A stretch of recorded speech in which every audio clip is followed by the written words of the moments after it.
Et salut à tous, on se retrouve aujourd'hui pour un nouvel essai. Là une moto que ça fait un petit moment que je voulais en tester une. Ça tombe bien, un ami à moi en avait une, donc il me la prête. Merci à toi Yvan de me la passer. C'est super sympa de ta part. Donc on est sur un MT-09 de chez Yamaha en édition Race Blue. Donc l'édition Race Blue, les premiers modèles c'était avec les jantes bleues, le beau bleu électrique de chez Yamaha et quelques petits inserts bleus. Donc déjà première impression au niveau de la machine, je fais quelques kilomètres avec pour voir un petit peu ce qu'elle donnait. On a une position de conduite qui est typée, on va dire, un peu entre le roadster et le supermotard. On est à mi-chemin des deux. Ben, on a un moteur, putain, il est monstrueux quoi. Il faut savoir que là c'est un 3 cylindres, c'est le moteur CP3 de chez Yamaha, donc en calage ils appellent Big Bang, qui est plus caractérisé sur un 4 cylindres que sur un 3 cylindres. Mais il faut savoir que Yamaha avait déjà sorti des 3 cylindres dans les années, je crois c'est 70 ou 80, avec le XS c'était 650 ou 750. Donc c'est pas leur premier coup d'essai hein, en 3 cylindres, ils en ont déjà fait. Mais celui-là il est vraiment méchant quoi. Donc là sur celui-là son CDI a été flashé. Normalement elle fait 122 chevaux.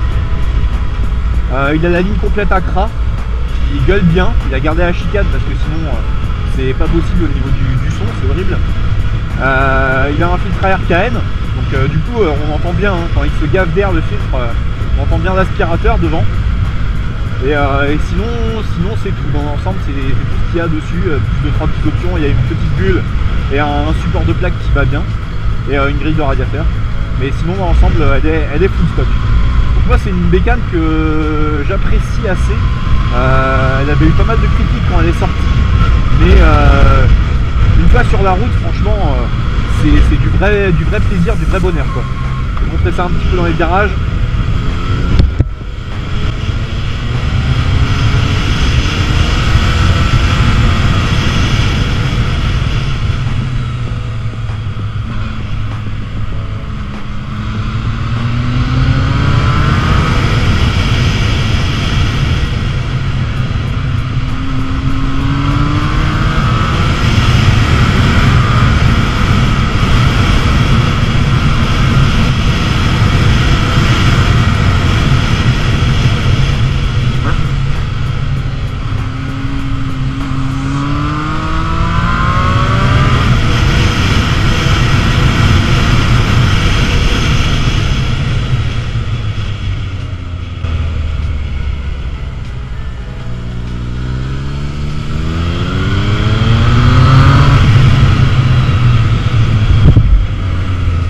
Voilà, on a une moto qui est vraiment très agile.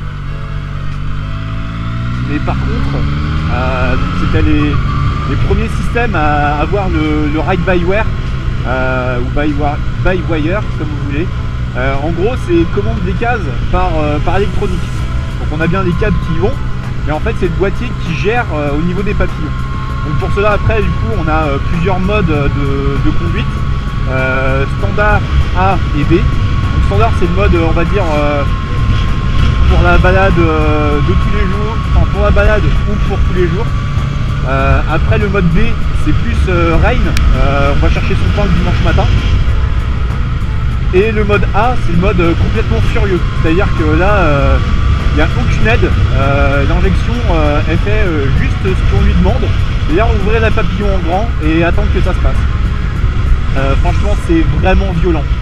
Là déjà en standard on a pas mal d'à-coups, il faut être très doux avec la poignée de gaz. Mais alors en mode A c'est vraiment du on-off, c'est vraiment on-off. Après niveau partie cycle, donc là c'est un câble qui est tout nouveau, qui est fait exprès pour cette moto. On a quelque chose qui est vraiment incisif. Donc la moto elle fait 100, tout plein fait, elle fait 190 kg grosso modo. Donc c'est une bécane qui est très légère. Pour 122 chevaux, je trouve que le rapport poids-puissance est vraiment très bon. Et surtout pour la cylindrée quoi. C'est un 3 cylindres, c'est 850 cm3, donc comme les nouvelles Street Triple qui sont sorties en 800. Du coup on a vachement de couple je trouve. et on a une puissance qui vient assez bien en main. C'est pas trop violent, mais par contre ouais, dès qu'on titille un peu, ça va super vite, super fort. Bon après voilà, on est sur un roadster, donc on a le dos qui est assez droit. On a une petite bulle, bon elle fait plus ou moins bien son taf. On va dire qu'elle est plus là pour l'esthétique qu'autre chose. Et ce que je trouvais le moins sympa, donc Yamaha est habitué, hein, parce que les FZ6 c'était pareil, c'est le compteur qui est déporté. C'est-à-dire qu'il n'est pas pile au milieu, il est un petit peu sur le côté. Bon, c'est un coup à prendre, mais il est relativement clair. Donc on a les régimes moteurs qui sont graduels, donc sur une espèce de barre graduée. C'est relativement visible. On a l'indicateur de rapport engagé qui est en bas. On a les modes. Après on a la vitesse. Après on a l'heure qui reste toujours. Et on a l'essence. Donc on a aussi pareil, là il est activé parce que je ne tire pas dessus. Le mode éco. Après au niveau des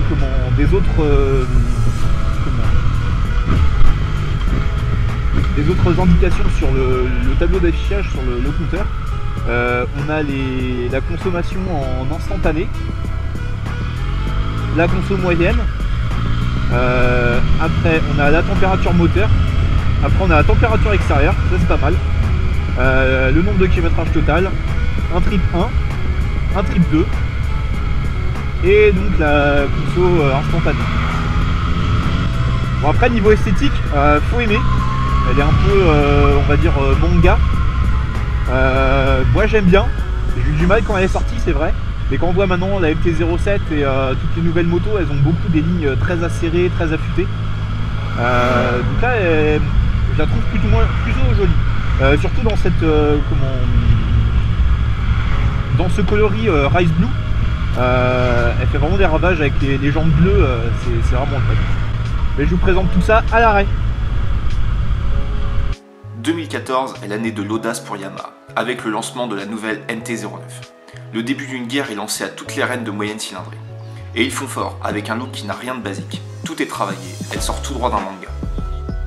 Mais son coup de force est le nouveau bloc moteur, le 3 cylindres de 850 cm3. Un moteur de feu. Allié à des équipements de qualité, elle fait vraiment bonne figure. Même le compteur est très travaillé et complètement analogique. Il est d'une très bonne lisibilité. Et ce son très typique des 3 cylindres.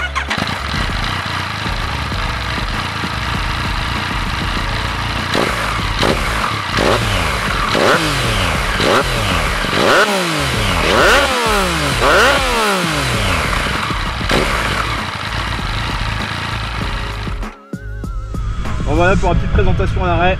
Maintenant on va voir ce qu'elle a dans le ventre. On va se mettre, il n'y a personne derrière, personne devant. On va se mettre en première, on va se mettre en mode A et on va rouvrir en grand.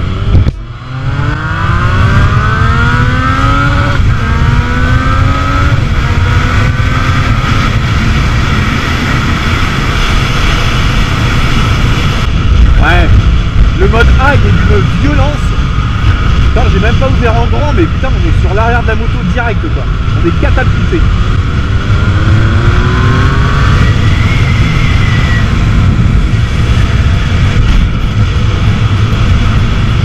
Et puis avec le son de la sortie Accra là, oh, c'est démentiel. Alors heureusement qu'il a la chicane, parce qu'au niveau du son c'est impressionnant. Alors, par contre on a un feeling du frein, il est vraiment excellent. Donc là on est sur des étriers radio, c'est ceux des anciens R1, ça freine vraiment super bien. On a un très bon feeling, malgré qu'on soit sur de la durée classique, le frein est très bon, il y a une bonne puissance et un bon feeling. Le frein arrière par contre, bon, ouais, freine quand même relativement bien, mais c'est-à-dire qu'on va privilégier l'avant. Après, le seul reproche que j'ai à faire, et que tous font sur cette moto, c'est le souci des suspensions. Le combiné avant-arrière est vraiment très mou. Ça fait vraiment chewing-gum quand on accélère comme un porc ou qu'on freine comme un taré. C'est assez bizarre. Même pour l'inscrire en courbe, on a l'impression que l'avant il va se barrer d'un seul coup. La fourche elle s'écarte vachement. Et l'arrière par contre il retombe dès qu'il y a une petite bosse, ça fait chewing-gum. Après c'est juste mon humble avis, hein. Mais quand je vois que tout le monde monte des ressorts, je sais plus lesquels, c'est des EMC. Ouais, c'est ressort EMC et amortisseur arrière EMC. Je pense que c'est pas pour rien. Quand vous voulez une conduite qui est vraiment sportive, parce que c'est une moto sportive, hein, franchement le FZ1 à côté il est très bien, mais alors celle-là elle est encore plus méchante quoi. Niveau agressivité, c'est assez fou. Bon, alors on arrive en ville. Je vais me mettre en mode B. Alors déjà là, la reprise c'est pas du tout la même, hein. On sent bien que là c'est beaucoup plus mou. Même le petit coup de gaz quand on descend une vitesse, même le petit coup de gaz il est lent. La réponse elle est vraiment pas instantanée quoi. Alors après d'origine, il y a un petit truc qui est pas mal, c'est qu'on a les warnings. Donc les warnings qui sont sur le commodo droit. Ça c'est un petit plus quand même que toutes les motos devraient avoir d'origine. Malheureusement, il y en a encore à des prix exorbitants qui n'ont toujours pas ça. Là c'est vraiment très bien. Les commodos sont très bien faits. Peut-être un seul petit reproche pour la commande de clignotant, qui est un petit peu petite je trouve. Et les petits boutons sont assez petits. Et du coup on a le klaxon qui est juste au-dessus. On a tendance à vouloir appuyer en même temps le klaxon et les clignotants. Enfin ça c'est pareil, hein. C'est que mon avis. Ouais, elle arrache quand même pas mal hein, en mode B aussi. Hein.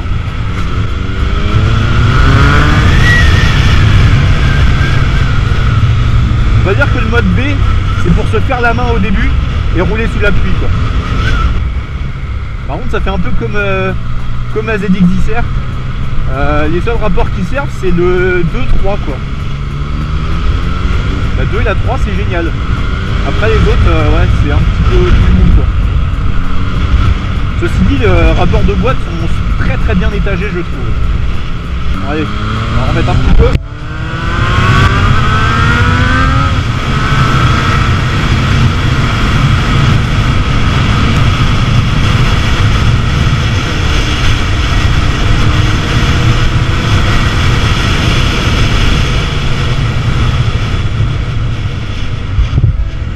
Il n'y a vraiment que ça hein, qui sera à changer, c'est le combiné avant-arrière au niveau des ressorts amortisseurs et fourches. Parce que c'est vraiment mou quoi. Si on veut attaquer sec avec, faut aller très fort, il faut les changer vraiment, sinon on a un train avant et un train arrière qui n'est pas du tout précis. Bon sinon, excellente bécane. Pour finir là, des petits points positifs, négatifs. Donc en point positif, le moteur il est juste dingue quoi. Le look, la moto en elle-même elle a une gueule. On peut mettre n'importe quelle moto à côté, celle-là ne se ressemble pas du tout à, on va dire, à une moto, c'est un espèce d'hybride entre le supermotard, le roadster, mais bon, moi j'aime bien. En petit, on va dire en point négatif, je vais dire c'est la commande de gaz. Le ride-by-wire là c'est pas terrible hein. Franchement ça met des sacrés à-coups. Alors je sais pas, ça c'est un des premiers modèles, peut-être que les nouveaux modèles ça a été un petit peu évolué, ça a été un peu changé, mais en tout cas les premiers modèles c'était vraiment sans concession, c'est-à-dire c'est du on-off quoi. Ils auraient pu mettre un bouton à la place, c'était pareil. Ça et le combiné fourche amortisseur qui est vraiment trop mou quoi.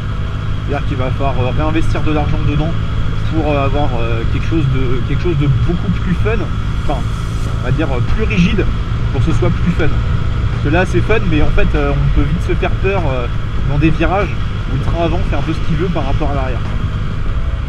Mais sinon franchement c'est une excellente bécane. Là il n'y a rien à dire, Yamaha ils ont fait un super taf là-dessus. Donc voilà, j'espère que cet essai vous aura plu. Je reviens bientôt avec des modèles, ce que j'avais dit, bridés à deux. Je vous en reparlerai sur ma page Facebook. N'hésitez pas à vous abonner sur ma page d'ailleurs. vous aurez d'autres infos qui seront plus vivantes que sur YouTube. Voilà, je vous dis à la prochaine. Ciao ciao.